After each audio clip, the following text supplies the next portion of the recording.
अस्सलामुअलैकुम। आज मैं आपको बुक D3 जिसका चैप्टर 4 है उसकी एक्सरसाइज 4B का क्वेश्चन 12 कराऊंगी। क्वेश्चन 1 to 11 इससे पहली वीडियोस में मैं करा चुकी हूँ। ये आपको एक्सरसाइज 4B की प्लेलिस्ट में मिलेंगे। क्वेश्चन 12 हम रीड करते हैं। Simplify each of the following expressing your answer in positive index form. हमें क्वेश्चन 12 के ABC पार्ट दिए हुए हैं, हमें इन्हें सिंप्लीफाई करना है और हमें इनका आंसर एक्सप्रेस करना है पॉजिटिव इंडेक्स फॉर्म के अंदर। ये पॉजिटिव इंडेक्स फॉर्म क्या है? मींस कि अगर कोई नंबर लिखा हुआ है 2 और उसकी पावर है क्यूब, तो हम पार्ट को इंडेक्स भी कहते हैं। हमें इनके ABC पार्ट के हमें आंसर पॉजिटिव इंडेक्स फॉर्म में लिखने हैं। मींस के पार्ट जो है वो पॉजिटिव होनी चाहिए, इनका इंडेक्स पॉजिटिव होना चाहिए। अब हम इसका पार्ट ए करते हैं। इसका पार्ट ए है b raise to power -5 c raise to power square whole power -1। हम यहाँ पे डेफिनेशन 2 के मुताबिक इसको सॉल्व करेंगे। According to definition 2, a raise to power -n equal 1 upon a raise to power n। यहाँ पे -1 है इसकी पावर, इसका इंडेक्स -1 है। जब ये नीचे जाएगा तो इसकी पावर जो है वो पॉजिटिव हो जाएगी। 1 अपॉन b -5 c स्क्वायर 1। जब ये टर्म डिनोमिनेटर में चली गई तो इसका जो इंडेक्स है वो 1 हो गया, इसकी जो पावर है वो 1 हो गई। p -5 c स्क्वायर, यहाँ पे इसकी पावर 1 है। जब पावर 1 होती है तो टर्म जो आती है वो एज इट इज आती है। अब हमें इसका आंसर पॉजिटिव इंडेक्स फॉर्म में लिखना है, तो यहाँ पे b रेज टू पावर -5 है। जब हम इसको न्यूमरेटर में लेके जाएंगे तो इसकी पावर पॉजिटिव में होगी, तो b +5 हो जाएगा और यहाँ पे इसके डिनोमिनेटर में c raise to power square है। ये इसका आंसर है। हमें इसका आंसर एक्सप्रेस करना था पॉजिटिव इंडेक्स फॉर्म के अंदर, तो हमने जो इसका आंसर निकाला है वो पॉजिटिव इंडेक्स में निकाला है। इन दोनों की जो पार्ट है वो पॉजिटिव है। अब हम इसका पार्ट बी करते हैं। अब ये इसका पार्ट बी है 5 into f raise to power 0 divided by 3f raise to power -4। हम इसको सॉल्व करेंगे। यहाँ पे हम डेफिनेशन 1 अप्लाई करेंगे। According to definition 1, a raise to power 0 equal होती है 1 के, जब a नॉट इक्वल्स टू 0 हो।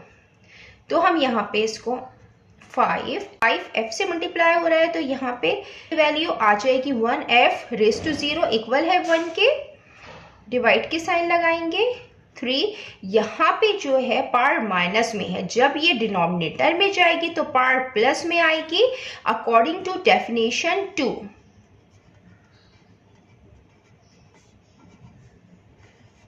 a raise to power -n equal 1 upon a raise to power n। 5 1 time 5, divide का साइन है। जब हम इसको मल्टीप्लिकेशन में चेंज करते हैं तो जो फ्रैक्शन की फॉर्म होती है हम उसका रेसिप्रोकल लेते हैं। मींस के डिनोमिनेटर ऊपर चला जाता है और न्यूमरेटर नीचे आ जाता है। तो f4 हम ऊपर लिख देंगे और 3 जो है वो हम नीचे लिख देंगे। अब ये 5 इससे मल्टीप्लाई हो रहा है, तो हम 5f raise to power 4 upon 3, ये इसका आंसर है। अब हम इसका पार्ट सी करते हैं।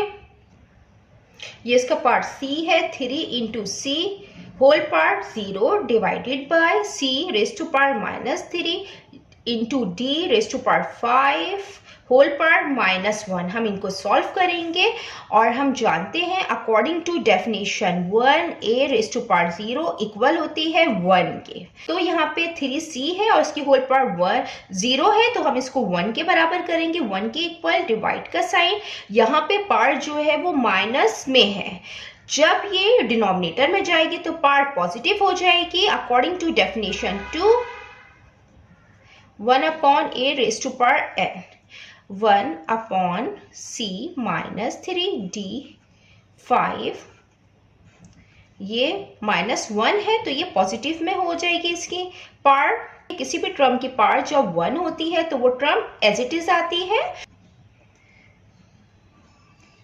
c minus 3d5। यहाँ पे डिवाइड की साइन है, जब हम इसको मल्टीप्लिकेशन में चेंज करेंगे तो हम इसका रेसिप्रोकल लेते हैं। मैं इसको यहाँ सॉल्व करती हूँ 1, ये जब मल्टीप्लिकेशन में चेंज होगा तो ये फ्रैक्शन की फॉर्म है, जो डिनोमिनेटर है हम उसको न्यूमरेटर में लिखते हैं और जो न्यूमरेटर है हम उसको डिनोमिनेटर में लिखते हैं। तो c -3 और d5 आ जाएगा और यहाँ पे ये 1 हम नीचे लिख देंगे।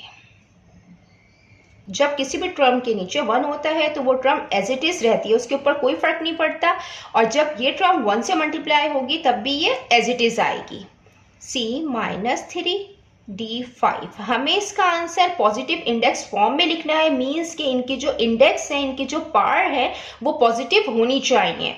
तो हम ये c -3 है, जब हम इसको डिनोमिनेटर में लेके जाएंगे तो ये पार्ट पॉजिटिव हो जाएगी।